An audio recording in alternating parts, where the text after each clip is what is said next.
Well, good morning, my friends. It is day 23. It is Thursday, the 23rd of April, and a little bit hazy outside, but the promise of a good day ahead of us.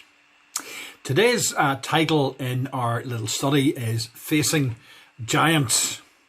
Now, this is a well-known story, isn't it? A well-known story from 1 Samuel 17 of a young shepherd boy called David facing off against the giant of a man called Goliath.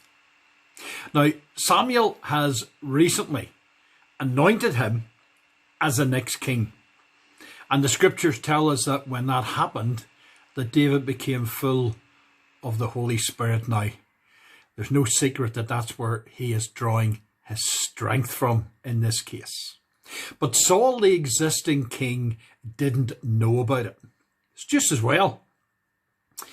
David's father, Jesse, had sent David to bring food to the front line for his other brothers. He wasn't sent there to fight or do anything like that, but David was amazed when he got there. He was only a teenager. He didn't have military experience of any kind or any training. Besides, he had a big job to do. He was looking after the sheep for the family. Now, Goliath himself was over 9 feet tall. And he was a battle-hardened warrior. He had 4 other brothers, incidentally, who were the same as him. But he was trained in combat since he was a boy. And the odds were clearly stacked against David. No other Israeli fighter would tackle him, even though he challenged them every day. But David saw this as an utter embarrassment. Who's in charge of this army? Is it Saul or is it God? It would be very easy for David to be intimidated, wouldn't it? And overwhelmed. And even to run away from the situation. I can't blame anybody for not fighting that guy. But instead we find David full of confidence. A confidence I believe that he got from the Holy Spirit within him. And he ran to face Goliath. He picked out the 5 smooth stones, if you remember, from the brook. And within minutes, the giant is on the floor, dead. And David is the champion. Have you ever faced a situation that leaves you feeling overwhelmed or intimidated? Just going out the front door at the moment can certainly do that. I woke this morning with a cracking headache, and all sorts of fears came over me. Perhaps for you it's a fear where it looks like all the odds are stacked against you. Perhaps it's a relationship that is going through challenges and is certainly under strain at the moment because you're all cooped up together and there's just not an awful lot of space to yourself. Perhaps it's even an addiction you just can't break free from. A fear that torments you. Or perhaps something in your own character or your own personality that just bothers you. Or praise God, maybe he is speaking to your heart and bringing to you your need of him. Maybe that's what's rattling you. The truth is, you're not alone in any of this. Because we all face challenges that seem impossible to overcome, and they are on our own. But with God, all things are possible. Now, here are 3 lessons from David's life that can help us deal with these giants. The first thing is that David knew God. In verse 26, he says, "Who is this uncircumcised Philistine that he should defy the armies of the living God?" This man was an embarrassment to the army.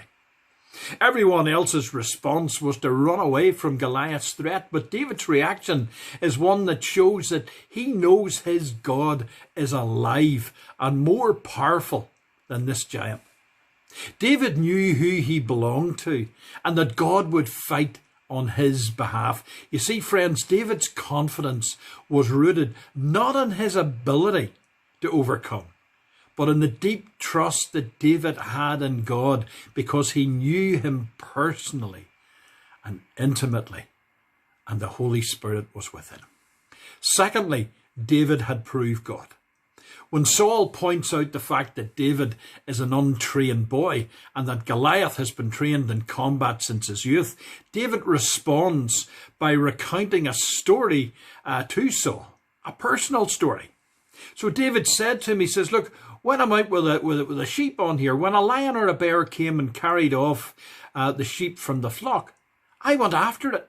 I struck it. I rescued the sheep from its mouth.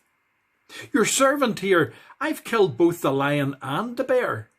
This uncircumcised Philistine will be like one of them. The Lord who rescued me from the paw of the lion and the paw of the bear will rescue me from the hand of this Philistine. Confident or what? These early challenges, of course, prepared him for his public challenge. You know, whenever God puts us through something, there's always a reason for it. Always a reason. But here's the last one. David put his faith in God. His faith was not in himself.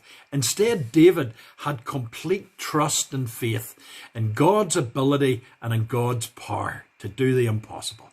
He said, this day the Lord will deliver you into my hands, and I'll strike you down and cut off your head, for the battle is the Lord's, and he will give all of you into our hands. 1 Samuel 17:46-47. And in essence, David made it God's fight. He didn't make it his own.